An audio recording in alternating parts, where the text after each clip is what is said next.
WS TV पर आप सभी साथियों का बहुत स्वागत है दोस्तों। 100 साल से भी ज्यादा उम्र के डेमोक्रेटिक नेता और पूर्व अमेरिकी राष्ट्रपति जिमी कार्टर का न्यूयॉर्क के एक अस्पताल में परसों निधन हो गया है। 1977 से 1981 के बीच जिमी कार्टर अमेरिका के राष्ट्रपति रहे। उससे पहले वे 1963 से 1967 के बीच जॉर्जिया के सीनेटर और फिर 1971 से 1975 के बीच जॉर्जिया के गवर्नर भी रहे थे। उन्हें नोबेल शांति पुरस्कार के लिए भी चुना गया था। 1946 में अमेरिकी नेवी से उन्होंने अपने सक्रिय कैरियर की शुरुआत की थी और वे सबसे लंबी उम्र जीने वाले अमेरिकी राष्ट्रपति बने। 39वें अमेरिकी राष्ट्रपति के तौर पर उनका कार्यकाल अमेरिकी शासन के लिए नैतिक और राजनीतिक संकट का दौर था।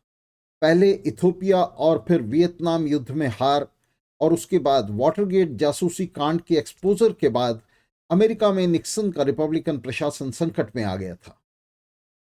इम्पीचमेंट के मुहाने पर 9 अगस्त 1974 को राष्ट्रपति रिचर्ड निक्सन को इस्तीफा देना पड़ा था और मध्यावधि चुनाव के बाद 8 सितंबर को निक्सन प्रशासन में उपराष्ट्रपति रहे गेराल्ड फोर्ड चुनाव जीतकर राष्ट्रपति बन गए थे।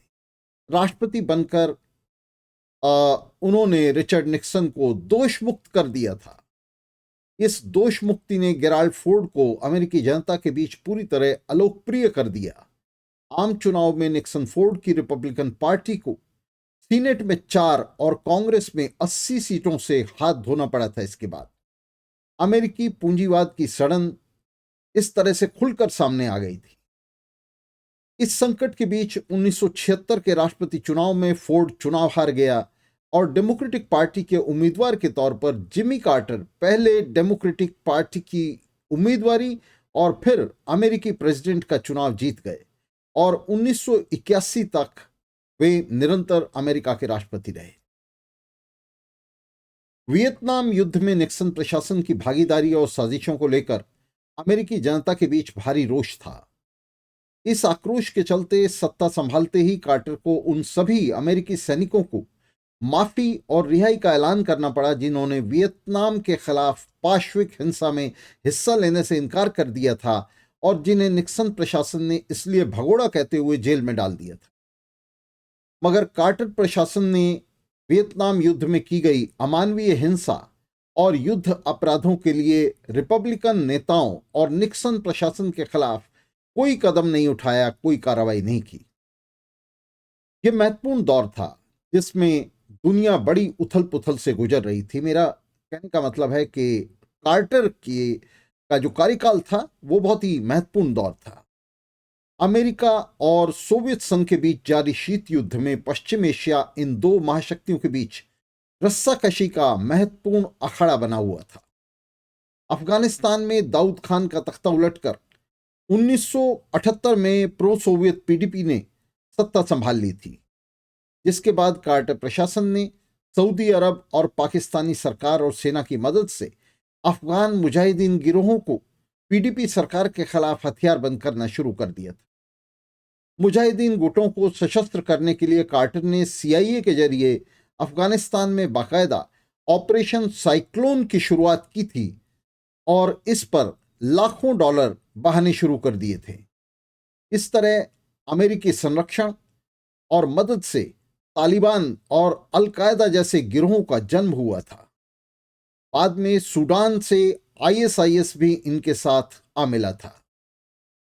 मुजाहिदीन गुटों को इस अमेरिकी मदद ने अफगानिस्तान को लंबे गृह युद्ध की भट्टी में झोंक दिया था।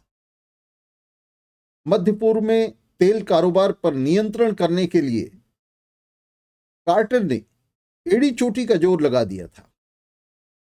कैंप डेविड अकॉर्ड के तहत मिस्र और इस्राइल के बीच संधि कराकर कार्टर ने पश्चिम एशिया में अमेरिकी दखल को मजबूत किया और अमेरिकी प्रशासन के पैर जमाने के लिए वहां आधार तैयार किया।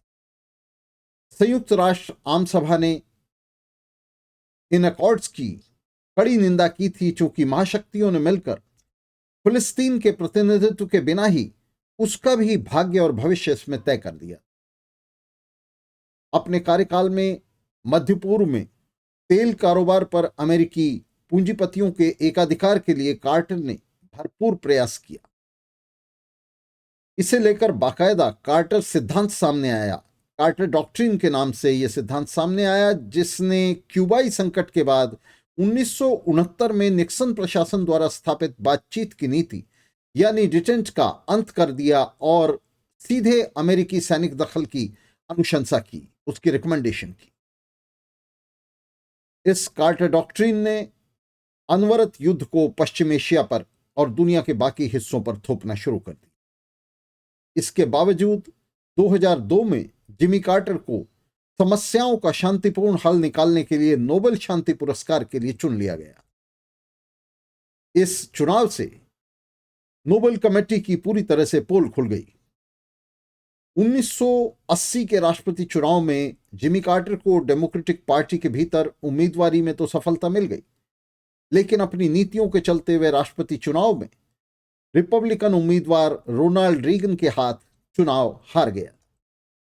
उसकी मौत पर दुनिया भर में लेफ्ट राइट पूंजीवादी मीडिया ने उसका गुणगान किया और पूंजीवादी नेताओं ने उन्हें श्रद्धांजलियां दी हैं, लेकिन WSTV की तरफ से, दुनिया के मजदूर वर्ग और मेहनतकश जनता की तरफ से, अमेरिकी मेहनतकश जनता की तरफ से, जिसमें अमेरिकी मेहनतकश जनता भी शामिल है, उन सब की तरफ से हम जिमी कार्टर को उसकी मौत पर और उसकी जिंदगी दोनों पर लानत भेजते हैं।